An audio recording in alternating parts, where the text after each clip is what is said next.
We're going to talk about 2.3 from the sets module in MGF 1106 in this video. 2.3 is talking about Venn diagrams and set operations.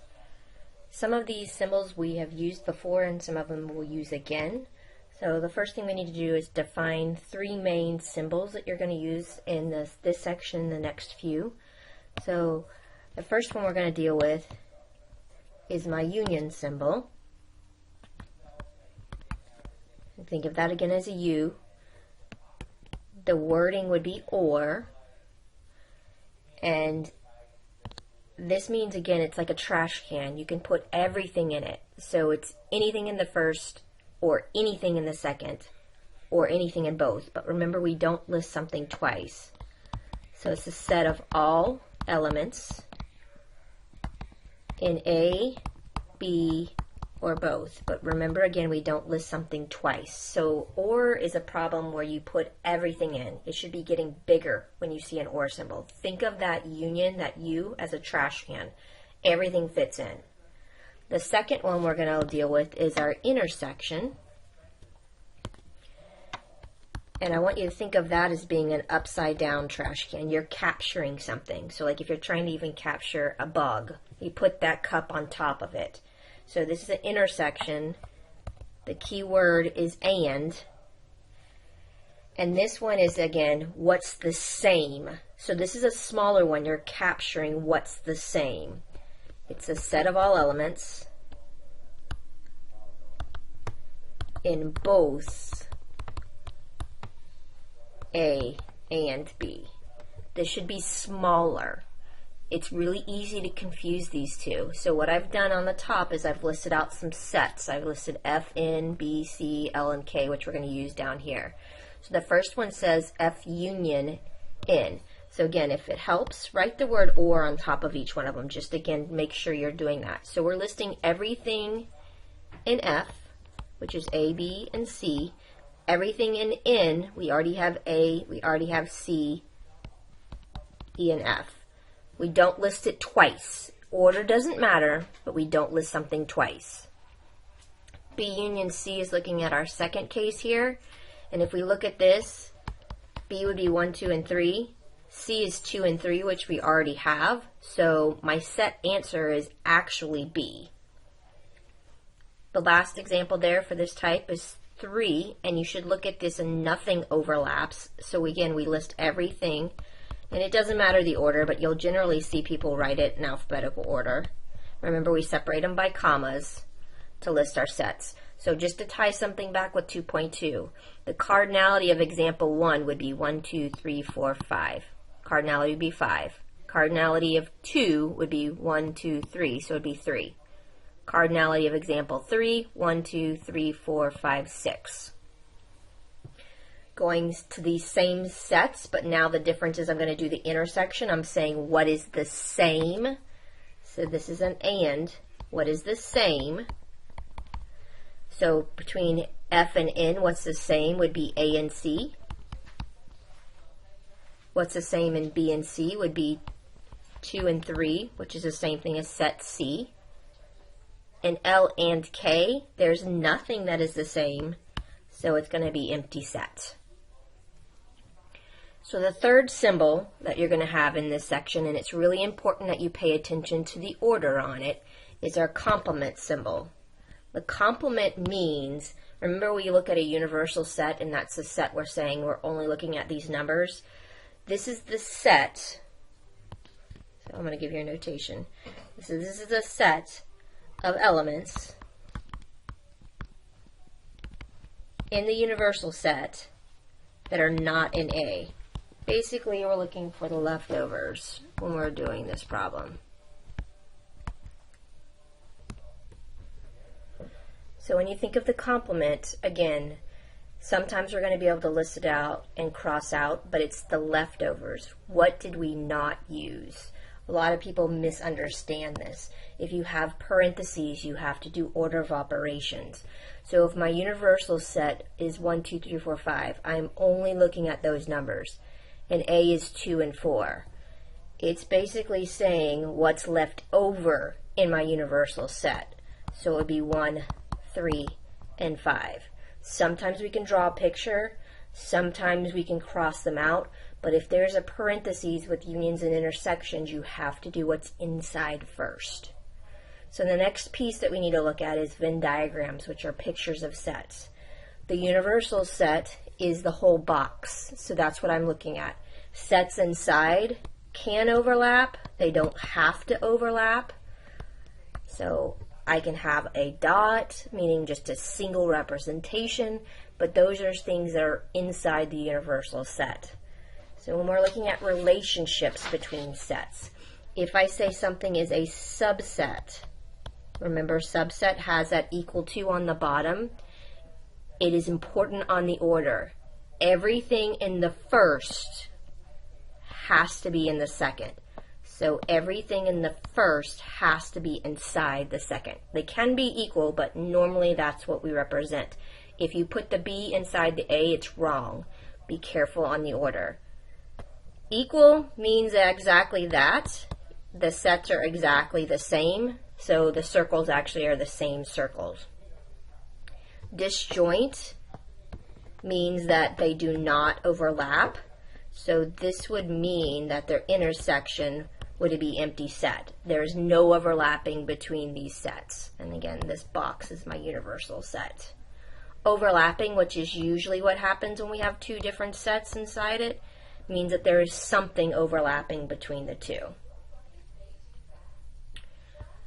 So our next piece is we're going to identify regions by shading so that I can show you what it represents, because a lot of people again make the mistake of thinking that when I talk about one specific piece, I'm talking about one. So before I even go any further with that, I need you to make sure you understand in this top drawing here, we have the regions 1, 2, 3, 4 when we're dealing with two sets.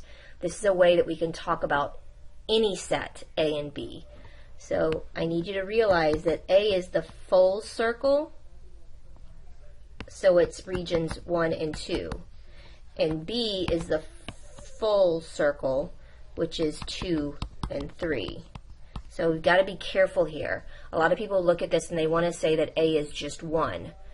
1 is what's only in A, so that's the key word there. If I want things that are in anything in A, it's the whole circle there. So be careful. That's my whole circle of A. So looking at number 1 here, it says give me the complement of A, which basically means, looking up at this drawing, what I just highlighted in yellow, it's everything else that's left over. So in this case, it's all except for the circle A. And again, some of you are very visual, so you can see that this would be regions 3 and 4. Similar idea is if I was dealing with B prime, B is this, so B prime is everything that is not in B. So my B prime would be the blue portion of it, which would be region 1 and region 4. Region 4 is what's left over in the universal set that we did not use in either one of my other sets. Number 3 is the intersection, and the intersection between the two is what's overlapping, so that should have an answer of 2. And the union, remember, means everything in A and everything in B, but we don't include something twice. So in this case, it would be 1, 2, and 3. Union means everything that's in A, everything that's in B, everything that's in both. We just listed one time. So we're now going to look at an example where I actually am not talking about regions anymore. I actually have members of the set. So the first thing I want you to, again, we're going to start with the basics. The universal set is anything inside this box. So if I go across and use some type of pattern here, or cross them out, but I have 1, 2, 3, then I have 4, 5, 6, 7, 8, 9, 10. You don't have to list them in order, but it's really easy to miss something, so I would double check, like when you're doing it. If you cross them out, then it's easy to do that and then erase it. A is what's only in circle A. So A would be 1, 2, 6, and 7. Remember, this means left over in the universal set. So I'm not including 1, I'm not including 2, I include 3, and actually, I apologize, I just looked up here. I should have had a 4 listed. I said it, but I didn't list it. So 4 wasn't listed in the green, 5 isn't listed in the green, 6 and 7 are, 8, 9, and 10. So it's what's left over in my universal set that I did not just use. So 3, 4, 5, 8, 9, and 10. And again, if you need to cross things out, you're not going to be asked for all of these on a problem. You're going to only ask a few, so it is doable for you to actually look at that and cross it out. Now, got to be careful. This is A union B. A union B is everything in A, which I already have in the purple circle, and everything that's in B. So I have up here 1, 2, 3, 4 is outside, so I'm not going to include it, 5, 6, 7, and 10. Double check 1, 2, 3, 5, 6, 7, and 10. Anything that's in either one of those circles. Again, the complement for this problem is what's left over.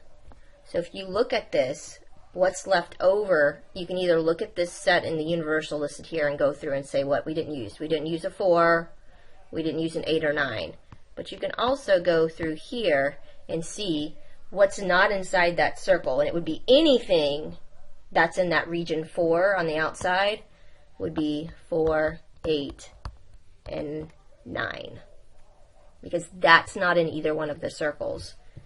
A union B is all of this region. So what's left over is the 4, 8, and 9. If it helps to draw pictures, then draw the pictures. So I'm going to go up here and still do this other piece before I go to the cardinalities. So going up here, B is my green circle up here. So B was, again, 2, 3, 5, 6, and 10. B prime, remember, would be anything that's not inside that green circle. So it would be not inside that, which would be 1, 4, 7, 8, and 9. Two ways to do that. You can look at your universal sets. You can always refer back to that, which is 1 through 10, and you could actually just go through here and say 1, 2, 3, 4, 5, 6, 7, 8, 9, 10. You can do it that way, or you can do it visually as well. A intersect B is what's the same, and what's the same is what's in the middle here. So the same would be 2 and 6. Cardinality of that intersection is everything else. So remember, our universal set here is 1 through 10, and I'm including everything but the two numbers that are highlighted in green. So it would be 1, 3, 4, 5, 7, 8, 9, and 10. Two ways to do it. Visually, you can do it from the picture, but you're not always going to have a picture. You can also do it from the universal set, which is listed out and I have highlighted in yellow. Sometimes you're going to have one versus the other, so you do need to be comfortable with both formats. So cardinality, remember again, this is just again review. Cardinality is the number of elements, so the numbers of elements of A, 1, 2, 3, 4. The cardinality of A union B is 1, 2, 3, 4, 5, 6, 7. The cardinality of B, 1, 2, 3, 4, 5. The cardinality of the intersection is 1, 2. So where we're going with this cardinality piece, and this will be something that you do need to memorize, and it's going to come up to play with a little bit different formatting later on, but the idea is the same. So remember that if we're talking about the union of two sets, it's everything in the first set, which is A, plus everything in the second set. But remember, we do not include something twice. So if I look at this picture, if I listed everything in A, that would be the purple circle. Everything in B would be the green circle. But then I would have included the 2, 6 twice. So we need to subtract off that intersection. Again, that's something that you are going to see later on, and you're going to have to use that piece. So we're going to stop here and we'll do some more examples on the next video.